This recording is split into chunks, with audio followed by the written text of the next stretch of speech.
Philippine National Police, with guidance from the Department of Justice and Department of Interior and Local Government, a thorough and candid investigation was conducted jointly. As a result, the NBI and PNP have filed 2 murder charges today. The charges are as follows. First, for the murder of Percival Carag Mabasa, better known as Percy Lapid, we have charged Director General Gerald Kitaleg-Bantag, DSO Ricardo Soriano Zulueta as principals by inducement. PDL's Denver Batumbakal Mayores, Alvin Cornista Labra, Aldrin Micosa Galicia, and Alfie Peña Redonda are likewise charged as principals by indispensable cooperation for the murder of Percy Lapid. Second, for murder of Cristito Villamor Palanya, alias June Villamor E. Globa, or Crisanto Villamor, nickname Edoy, we have charged Director General Gerald Kitaleg-Bantag and DSO Ricardo Soriano Zulueta as principals by inducement. PDL's Alvin Cornista Labra, Alvin Micosa Galicia, General Gerald Kitaleg and Joseph Medel Jorfo are charged as principals by indispensable cooperation. PDL's Christian Dizon Ramak, Ricky Lamigo Salgado, Ronnie Pabustan de la Cruz, and Joel Alog Reyes are charged as principals by direct participation. It was found through the investigation that both Director General Gerald Bantag and DSO Ricardo Zulueta were behind the killing of both Percy Lapid and June Villamor. The sworn statements of the PDL show a clear and direct line of communication from Director General and DSO Zulueta to Denver Mayores, who communicate with Alvin Labra, who then coordinated with Aldrin Galicia, who then orchestrated and executed the killing of Percy Lapid through his gang members and his gang members' contacts on the outside, ultimately ending with gunman Joel Escorial and his group. With respect to June Villamor, the same sworn statements of the PDLs show a similar clear and direct line of communication from the Director General and DSO Ricardo Zulueta to Denver Mayores, who communicated with Alvin Labra and then coordinated the same with Aldrin Galicia, who then orchestrated and executed the killing of June Villamor through his gang members. This time, June Villamor was suffocated to death by a plastic bag and held by his own gang members. This unique circumstance shows that the order came from a high official of the Bucor. One usually seeks refuge and protection from his own gang members. The fact that they killed one of their own means and indicates that there were instructions from the top and the gang simply had no choice but to execute. Director General Bantag had a clear motive to effect the murders. For Percy Lapid, it was continued expose by the latter of the issues against the former on his show, Lapid Fire. This is evident from the video sent by DSO Zulueta to Denver Mayores, which was later forwarded to both Alvin Labra and Aldrin Galicia.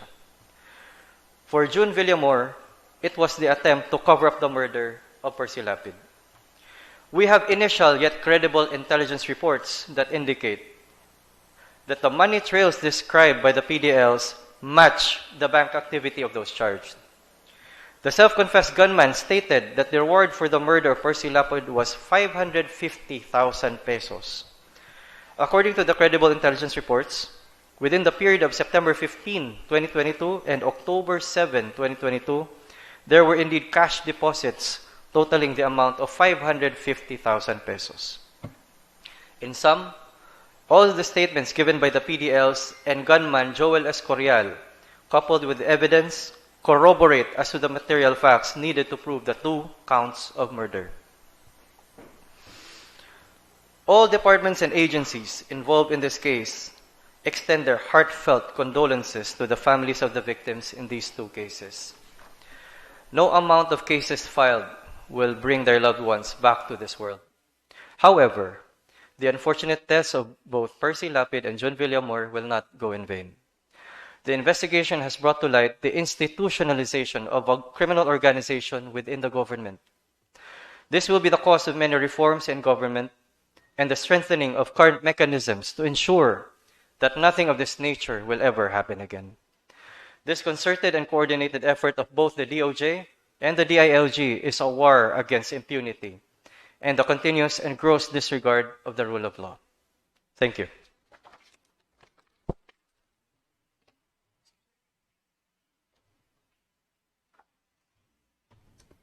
Thank you for that, sir.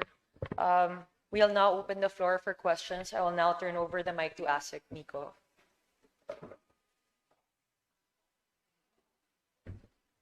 Good morning. The floor is now open to the media. Just as a reminder, kindly raise your hands and wait for an acknowledgement before proceeding to the microphone. Actually, in fact, there are 2 representatives from the DOJ who will be going around with microphones. Please identify yourself and the entity that you belong to before asking your question. Please also indicate the person to whom you are directing the question to. You are allowed 1 question and 1 follow-up to also accommodate the others. Thank you. We're open for questions. Yeah. Hi, good morning. Nico Bawa from ABS-CBN News.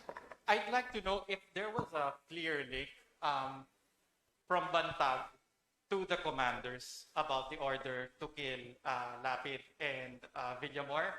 I understand that some of them simply alluded to or implied that he was the mastermind. But other than those testimonies, are there other things that could, or pieces of evidence that could link to Bantag and Zulueta?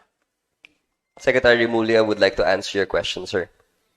The principle that we adopted here in charging the mastermind is the totality of all the facts given to us by all the witnesses and all the circumstances attendant to the killing.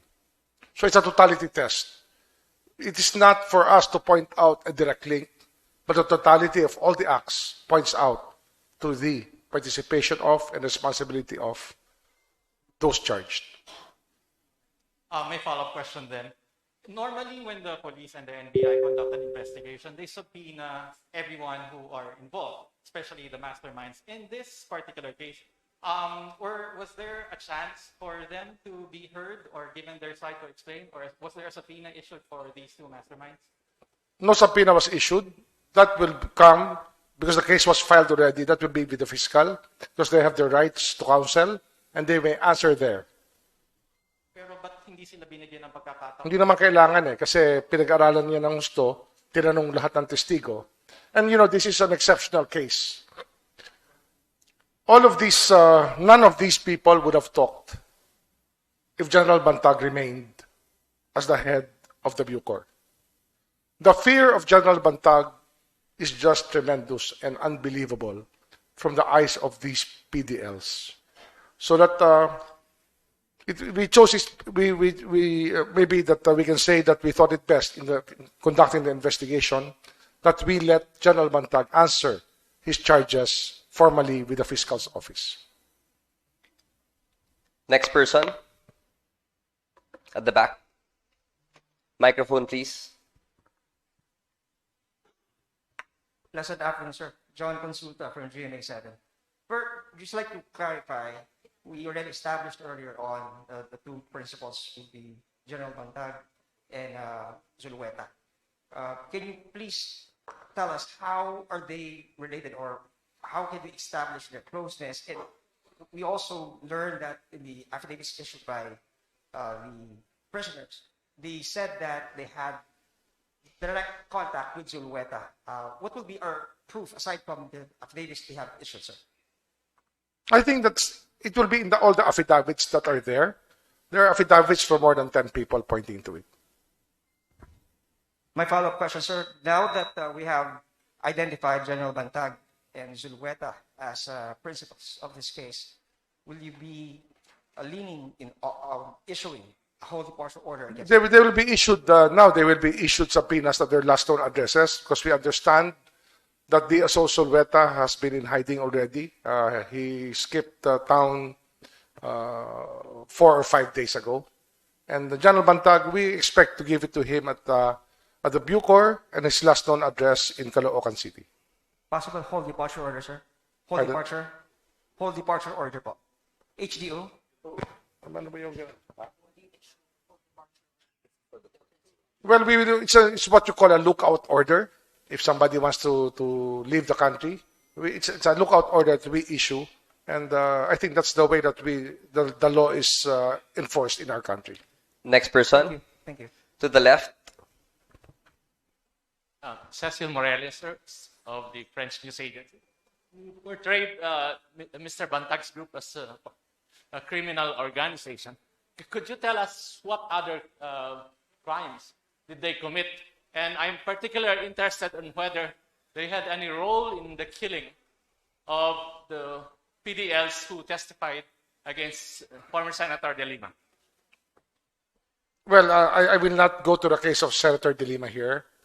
With the criminal organization, I would say that the beer that was found, that was surrendered by the people, the drugs, the computers, the telephones, the weapons inside Bilibid,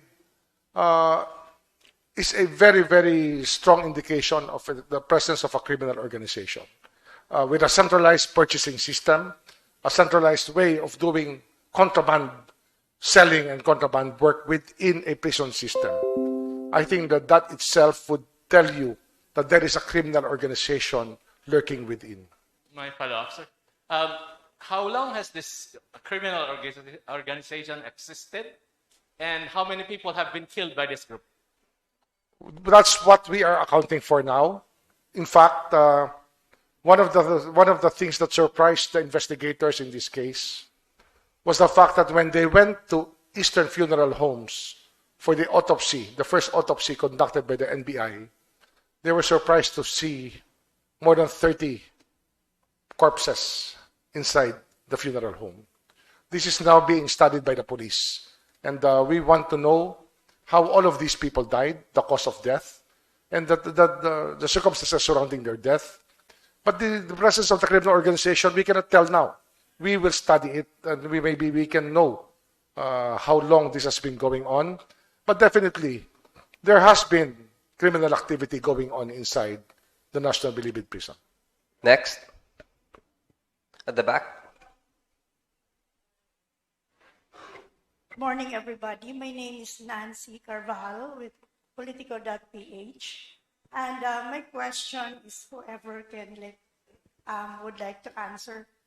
With all due respect to the investigators, the NBI and the police, sir, yung kasing affidavits and the statements of the PDLs, some are saying that it's yung very coherent, and in fact, iisa yung tono na pinupuntahan, and also apart from the statements, although Nico had asked this earlier, what else do you have that could really link General Bantag, and Zulueta is fine because he was really named, and there were many instances that he really talked to them, but merong cut, sir. There was a layer of General Bantag, and you said of the statements, talagang siya lang ang no one can order it. So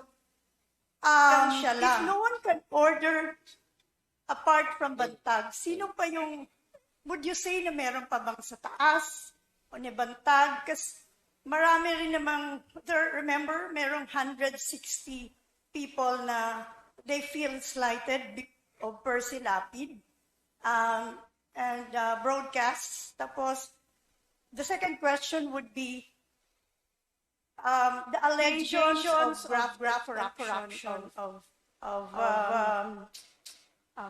Bantag, sir.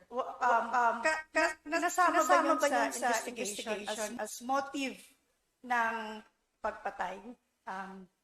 Well, I only have one answer to what you said. No, it's the totality of all the statements. I think that we have to stick to that because it is the truth. It is the totality of everything. Sorry, sir. Medyo makulit na talaga ako. Yung apart from the totality, yeah, we heard that. You know, yung statement. And I'm going to repeat it again. It's the totality. Just that. Totality, yes. Just that. Yes, yes. No other physical evidence na. Just Well, there are still things that we have to ask. We're 95% closed, but there's 5% that we want to find out about this. Thank you so much. Next. And congratulations. Yes, Jairo. Hi, good morning. Jairo Bulyedo from Rappler. I only have one question because natanong na po yung sa higher up. General Bantag already said na hindi siya magpapakulong. Meron pa siyang non-verbatim po na word na parang magkamatayan na lang daw po ng gobyernong ito. Ano po yung mga measures na gagawin natin aside from the HTO para ma-ensure natin na magiging accountable si Director General Bantag for this crime, alleged crime? Thank you. We will furnish him documents that he can defend himself with, so that he can be informed of all the charges against him and all the testimonies against him, so he can answer intelligibly. We will give him due process. He will have the right to counsel, as all people are entitled to the right to counsel. Besides that, all of these words are not within our grasp. Kami ho rito, law enforcement po ang iniisip namin. Hindi ho kami nag-iisip ng iba. Pinapatupad lang po namin ang batas. Wala ho kami ibang motibo rito. Kung ano pong mangyari na sa proseso, alam naman natin, may proseso po ito. May karapatan ng isa para sagutin ang bintang sa kanya. Kung ano ang maging desisyon, kailangan ipapatupad po namin ito. At andyan po ang NBI-PNP para ipatupad ang magiging desisyon po dito sa kaso. Next.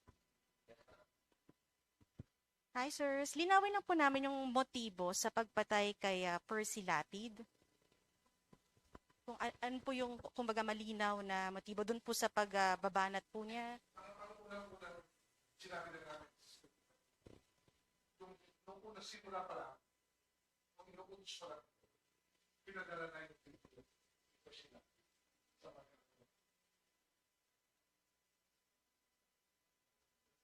And sir, yung mga inmates po, yung sa mga dating kaso, I know natanong na kanina, pero not specific sa kaso naman ni Secretary de Lima, pero meron bang mga nabanggit, for example, na previous cases involving Bantag and Zulueta in connection with deaths dun sa iba pang mga prisoners doon? Yan po, susuriin din namin tuloy. Kasi nga, marami tanong at mababas. Kasi marami yung nagsasalita naman. Hindi nagsasalita natin. Marami yung informasyon na pumapasok habang tayo po natin dito. Hindi mo na uubos ang informasyon na pumapasok sa amin. Kung gusto na nangyayari sa loob po natin.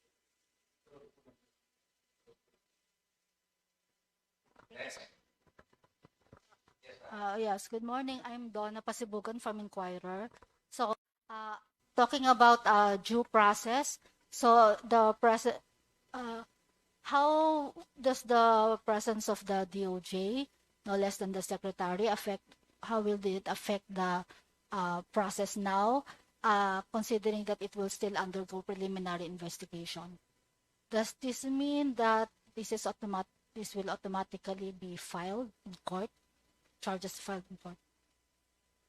This will be evaluated by the prosecutors. I couldn't handle the work of the prosecutors. But probably more important is the fact that the points will be the ones to decide. The prosecutor's job is really executive function and not judicial. Pero kasi iniisip natin minsan, ang PI is like a judicial process, not an executive process. That has to be done.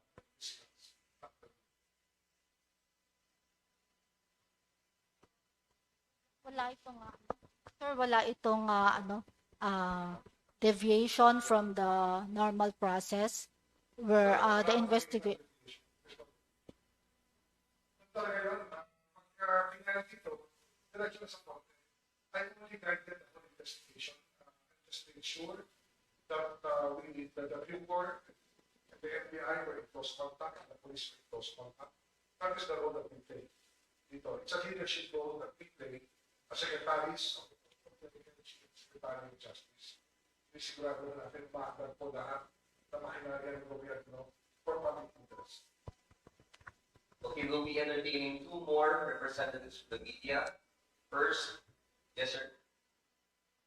Yes, Mike. Sir, Benjamin Pultapov sa Philippine News Agency. Sir, tatluhin ko na yung tanong. First question is, would you like to reply to the insinuations made by General Bantag that efforts were made to oust him as early as August this year? Tapos, second question ko, sir, yung seemingly contradicting autopsy reports, will they both be included in the investigation or will one be excluded in the other? Yes, sir. Di namin ito distinguish. Yes, sir. Yung conflict lang, sir.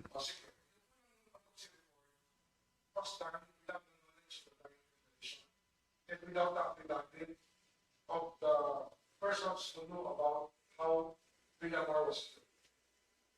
NBI came in time when they did the first autopsy. The second autopsy was guided already. They gave all the information available already because this was done a week after the NBI. So when Dr. Fortune conducted her autopsy, she already knew about the dying declaration. She already knew about the affidavit of the persons who were there when the killing happened, the killing of the level. So there's no conflict. Sir, yung first question ko ulit, yung Mr. Bantag is claiming persecution. Tapos yung third question ko, sir, yung biglang nag-ano. Sige, sir, yung first question na lang muna, nakalimutan ko.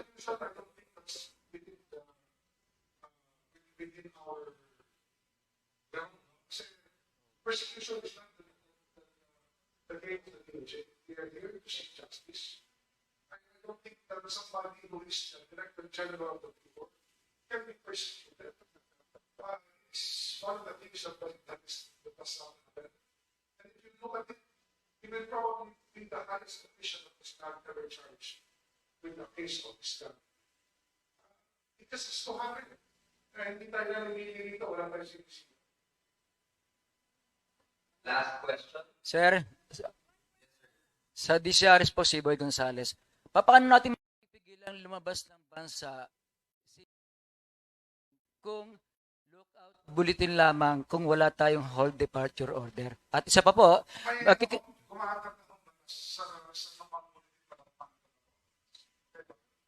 magkakaroon po ba ng panel para mapabilis ang investigasyon ng DOJ? Depende na po yan sa mga procedures if they find it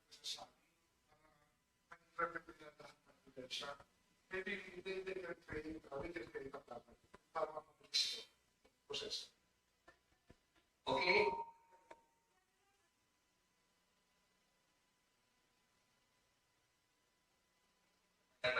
Thank you. Sky General Azurin po and Director De Lemos. Where is General Bantag and Superintendent Ricardo Zulueta as of now? Where are they? I mean,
Mic test.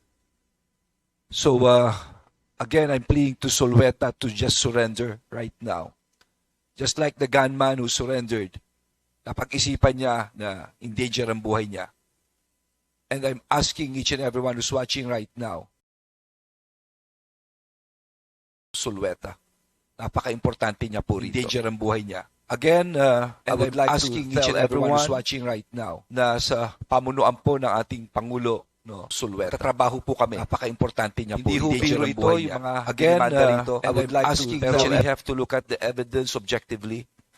Kaya ito ho, ang Department of Justice, ang DILG, ang PNP, ang NBI, from now on, parati ho kami magsasama to always resolve on cases. Magandang umaga po sa inyo lahat. Well, I was asked to address everybody about this investigation. I think that the resolution of this case with regards to the investigation came at a very good pace because of the cooperation of the police and the NBI. Their professionalism was something to behold. I think that we can put our faith back to our law enforcement people, and that I'd like to ask Solweta and DG Bantag to surrender and to face the charges. If they are innocent, the law will uphold them. If they're not, if they're guilty, then they will have to face the consequence. Eh, ganun lang ho talaga ang ang sitwasyon ngayon eh. Mahirap talaga to fall from grace, especially from a very high perch.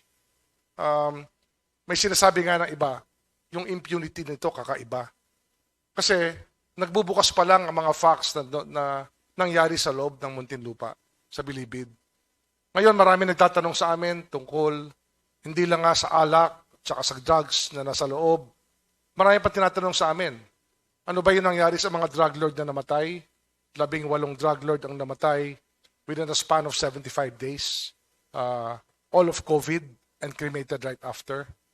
Marami ho talaga mga krimen pa na ating kung kailangan tingnan or allegations of crimes. And the criminal activity inside has to stop.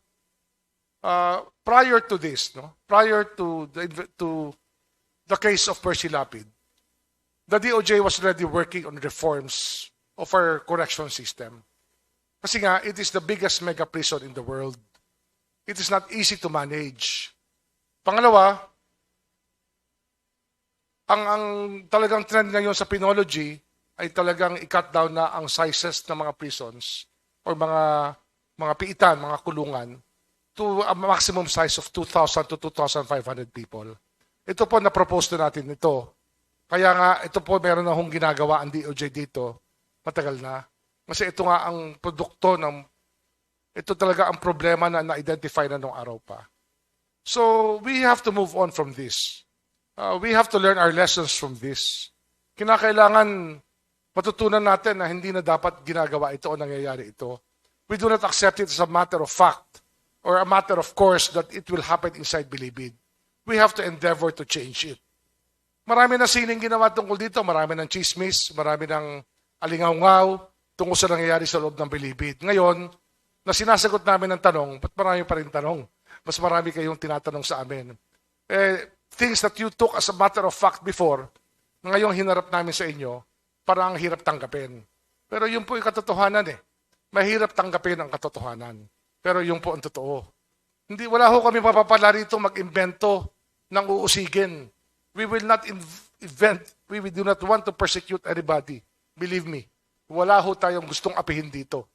Nilalabas lang namin ang pruweba na ibinigay sa amin ng mga tao na sasalita na may kaalaman sa mga pangyayari sa loob ng bilangguan. Tanggapin natin po na ganun ho talaga. Mahirap tanggapin ang katotohanan. And this is the truth.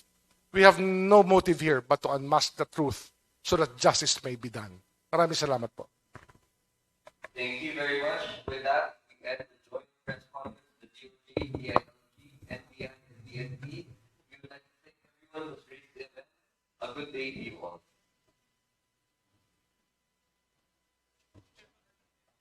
Yes, sir.